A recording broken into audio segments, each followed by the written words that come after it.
નમસ્કાર મિત્રો, આજે આપણે કન્ટિન્યુ ટેન્સનું પેસિવ વોઇસ કરવા માટે શું કરવું એના વિશે થોડી માહિતી મેળવીશું.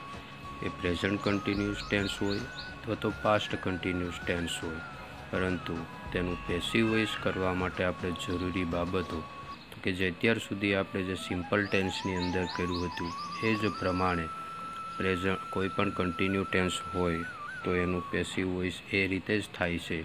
એમાં ખાસ કરીને એ વસ્તુ ધ્યાન રાખવું કે પ્રેઝન્ટ કન્ટિન્યુઅસ ટેન્સ અને પાસ્ટ કન્ટિન્યુઅસ ટેન્સ આ બેનું જ પેસિવ વોઇસ કરી શકાય છે. ફ્યુચર કન્ટિન્યુ ટેન્સનું પેસિવ વોઇસ થઈ શકતું નથી.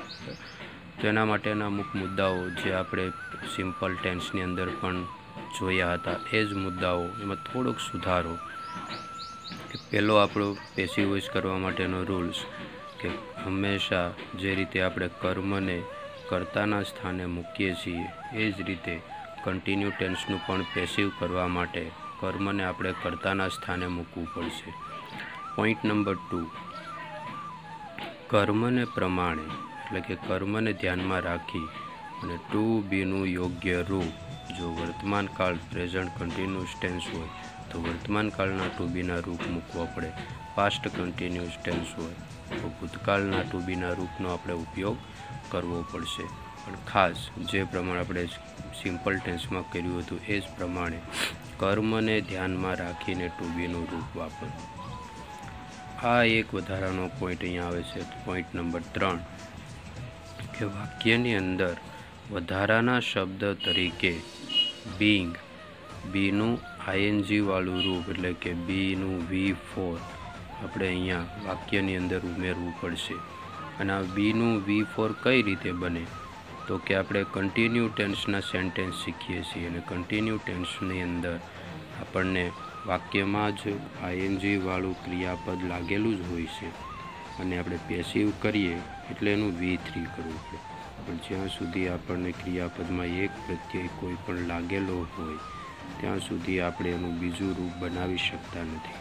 એટલે સૌ પ્રથમ પહેલાં તો આઈએનજી પ્રત્યય ત્યાંથી એમાંથી દૂર કરવો પડે. અને બીજો નિયમ એવો છે કે પેસિવ કરો એટલે ટુ બીનું રૂપ ફરજિયાત આવવું જ જોઈએ, પરંતુ કન્ટિન્યુ ટેન્સની અંદર ઓલરેડી ટુ બીનું રૂપ આપણને આપેલું જ હોય છે.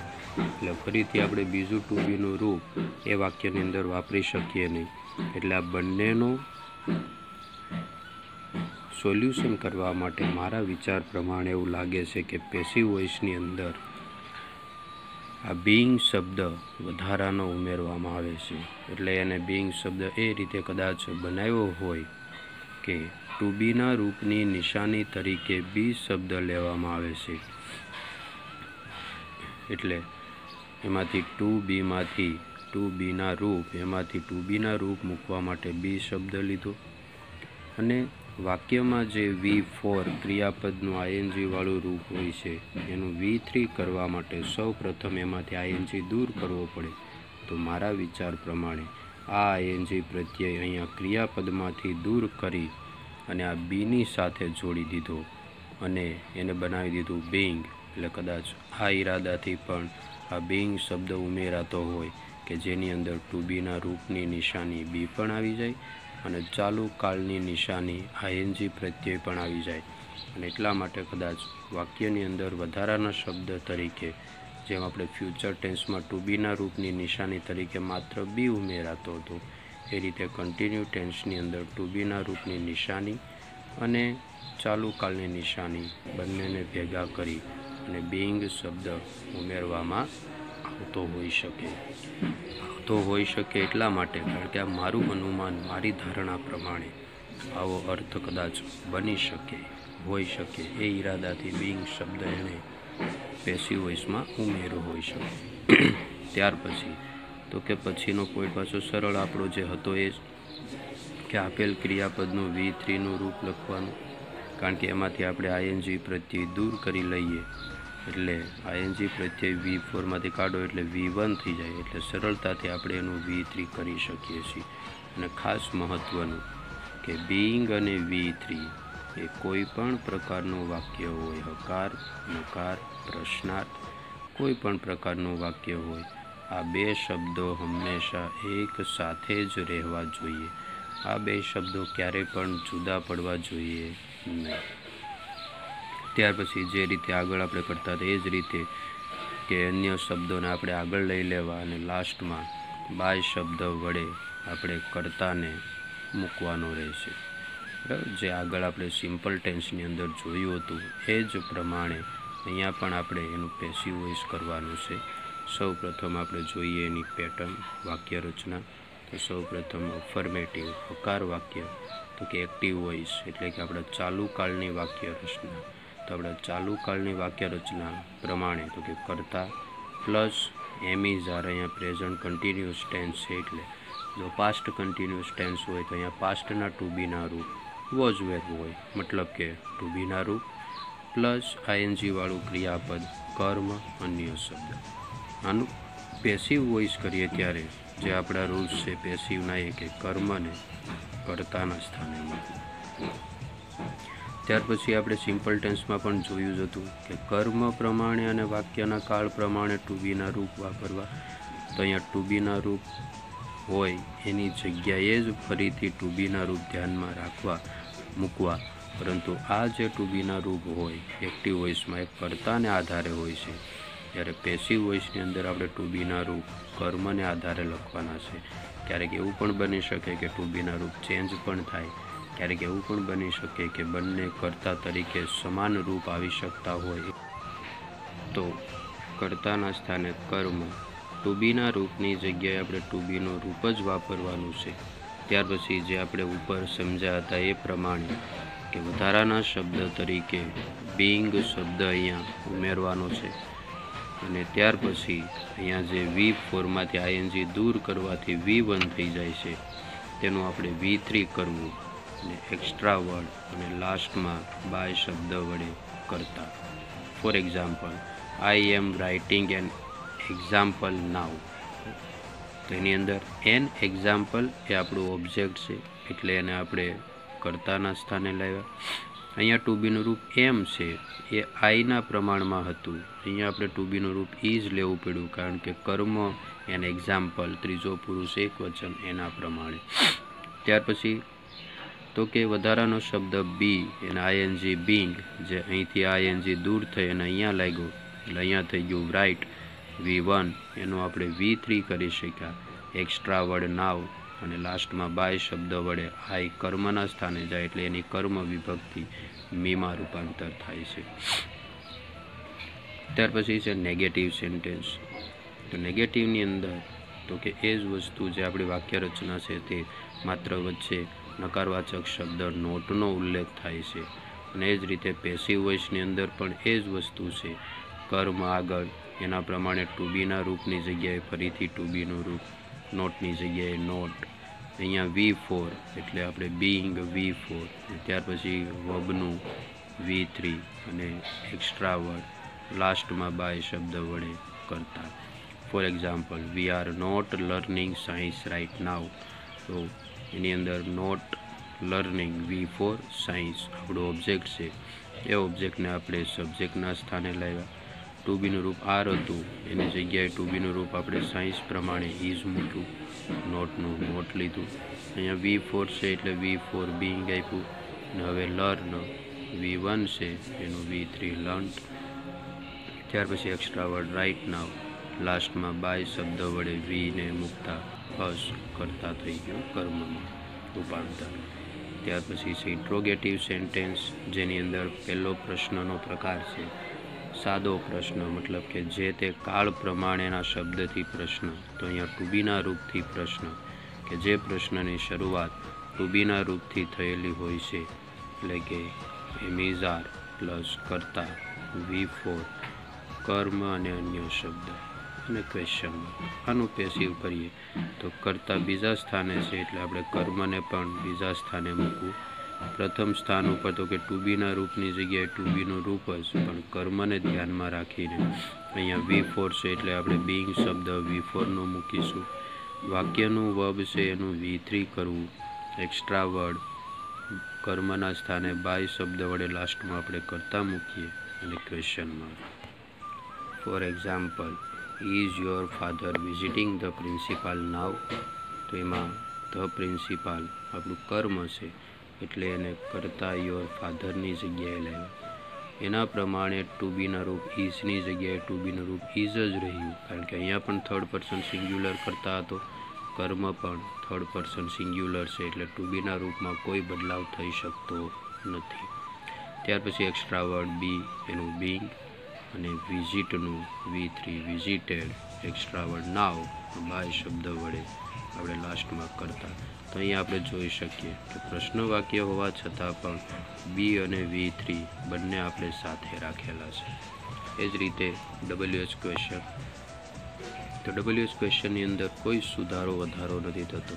જે આપણા ટુ બીના રૂપથી પ્રશ્ન બને છે એની અંદર માત્ર આગળ WH વાળો શબ્દનો જ યુઝ થાય, બીજો કોઈ ફેર નથી. તમે જોઈ શકો, નિરીક્ષણ કરી શકો કે ફર્સ્ટ પહેલાં WH વર્ડ છે, ત્યાર પછી એના પ્રમાણે ટુ બીનું રૂપ અહીંયા આપેલું હોય જે કર્તાને ધ્યાનમાં રાખીને વપરાયેલું હોય કાળ પ્રમાણે. ત્યાર પછી કર્તા, ક્રિયા ચાલુ બતાવવા માટે V4, કર્મ અને અન્ય શબ્દ.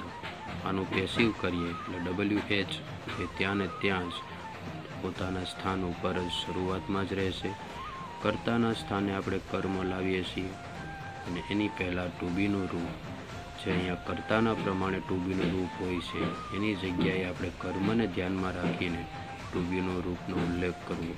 ત્યાર પછી V4 છે એટલે બિંગ V4 અને આપેલું વર્બનું V3 એક્સ્ટ્રા વર્ડ આગળ લઈ લઈશું અને લાસ્ટમાં આપણે બાય શબ્દ વડે કરતા મૂકીશું.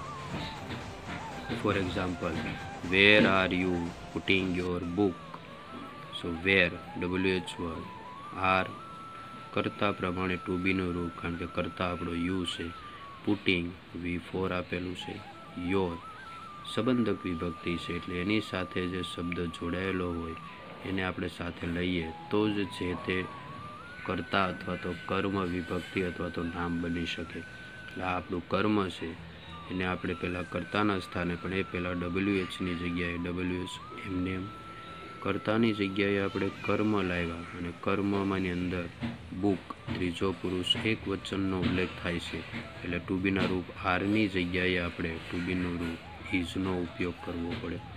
V4 છે એટલે આપણે બિંગ વધારાનો શબ્દ લીધો, આપેલો વર્બનું V3 કર્યું અને બાય શબ્દ વડે લાસ્ટમાં કર્તાનો ઉલ્લેખ થયો. એ જ રીતે વુથી પ્રશ્ન, પણ વુની અંદર કર્તાનો ઉલ્લેખ હોતો નથી, જ્યારે આની અંદર કરતા હોય છે એટલા માટે આ વુ પણ WH શબ્દ હોવા છતાં પણ તેની વાક્ય રચના થોડી જુદી અલગ પડે છે કે જેની અંદર એક્ટિવ વોઇસ, તો કે પ્રશ્નની શરૂઆત વુથી થાય અને વુ એટલે કરતા એમાં નિશ્ચિત હોતો નથી, એટલા માટે એની ગણતરી ત્રીજા પુરુષ એક વચન સાથે આવે એટલે હંમેશા વુ સાથે ઇઝનું ટુ બીનું રૂપ વપરાયેલું હોય. ત્યાર પછી V4 કર્મ એક્સ્ટ્રા વર્ડ, એને પેસિવ વોઇસ કરતી વખતે તો કે વુનું ત્યાં ને ત્યાં જ બાય વુમ કરી દેવામાં આવે છે. જે આપણે કર્તાને બાય શબ્દ વડે મૂકીએ છીએ એ અહીંયા ને અહીંયા જ બાય શબ્દ અને વુ એ કર્તા વિભક્તિમાંથી એ પોતાની કર્મ વિભક્તિ વુમમાં રૂપાંતર થઈ જાય છે. ટુ બીનું રૂપ એના જગ્યાએ ફરીથી ટુ બીના રૂપનો ઉપયોગ કરવાનો, પણ આ ટુ બીના રૂપ આપણે જે કર્મ આગળ આવે છે એના પ્રમાણે આવે છે એટલે એને ધ્યાનમાં રાખીને ટુ બીનું રૂપ મૂકવું. ત્યાર પછી તો કે V4 એટલે વધારાનો આપણો શબ્દ બિંગ, કર્મના સ્થાને વર્બનું V3 કરવું અને અન્ય શબ્દને લાસ્ટમાં કર્મના સ્થાને કરતા મૂકવાનું, પણ કરતા ઓલરેડી આગળ આવી જાય એટલે પાછળ કશું જ આવી શકતું નથી. For example, who is teaching you English now. તો અહીંયા વુ જેની અંદર કરતા નથી પણ કરતા વિભક્તિ કહેવાય. ઇઝ કાળદર્શક સૂચક શબ્દ, ટીચિંગ V4, યુ કર્મ, ઇંગ્લિશ કર્મ અને નાવ એક્સ્ટ્રા. તો આપણી પાસે બે કર્મ છે, બંનેમાંથી કોઈ પણ રીતે આપણે વાક્યને બનાવી શકીએ. તો એના માટે સૌ પ્રથમ આપણે વુનું ત્યાં ને ત્યાં બાય વુમ કર્યું. ત્યાર પછી તો કે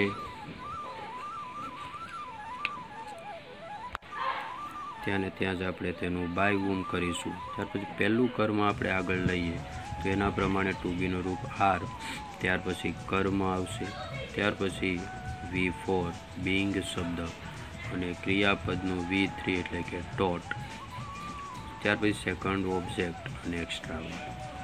હવે સેકન્ડ ઓબ્જેક્ટને આગળ લઈને બનાવવું હોય તો કે બાય વુમ, ત્યાંને ત્યાં સેકન્ડ ઓબ્જેક્ટ ઇંગ્લિશ છે, ત્રીજો પુરુષ એક વચન, એટલા માટે આપણે ટુ બીનું રૂપ ઇઝ વાપરવું પડે. બાકી V4 બીંગ, ટીચનું V3 ટોટ. અહીંયા જ્યારે તમે સેકન્ડ ઓબ્જેક્ટને આગળ લ્યો તો ફર્સ્ટ ઓબ્જેક્ટ જે વધે અને વર્બનું V3 થાય તેની વાત વચ્ચે તમારે ટુ શબ્દ ફરજિયાત મૂકવો જ પડે છે, અને ત્યાર પછી એક્સ્ટ્રા. તો અહીંયા પણ આપણે જોઈએ તો બીંગ અને V3 બંને એક સાથે જ જોવા આપણને મળે છે. તો આ રીતે એક્ટિવનું પેસિવ કરતી વખતે કન્ટિન્યુ ટેન્સમાં આટલી બાબતોનું થોડું ધ્યાન રાખવું. હવે થોડી એક્સરસાઇઝ જોઈએ તો પહેલું વાક્ય, you are learning new topic now. તેની અંદર ન્યૂ ટોપિક એ આપણું ઓબ્જેક્ટ છે, એટલે આપણે એને કર્તાના સ્થાને એટલે કે યુના સ્થાને ન્યૂ ટોપિક. ત્યાર પછી છે ટુ બીનું રૂપ આર, તો એ ટુ બીના રૂપની સાથે આપણે ટુ બીનું રૂપ એના સ્થાને વાપર્યું ઇઝ ઓબ્જેક્ટના પ્રમાણે. ત્યાર પછી છે V4, એટલે આપણે પણ અહીંયા V4 બીંગ શબ્દનો ઉપયોગ કર્યો.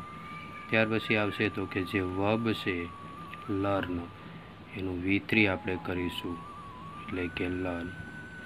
ત્યાર પછી એક્સ્ટ્રા વર્ડ આગળ લઈ લઈશું આપણે તો કે નાવ, અને લાસ્ટમાં બાય સબ્જેક્ટ તો કે બાય યુ. સેકન્ડ એક્ઝામ્પલ કે what are they watching in front of you. તો એ પ્રશ્ન WH વર્ડ વોટથી છે, એટલે WH વર્ડ ત્યાંને ત્યાં જ તેના સ્થાને. સેકન્ડ નંબર ઉપર છે ટુ બીનું રૂપ કર્મ પ્રમાણે, પણ જ્યારે પ્રશ્ન વોટથી શરૂ થતો હોય ત્યારે એ વાક્યમાં ક્યારેય પણ એ પ્રશ્નમાં કર્મને સ્થાન હોતું નથી.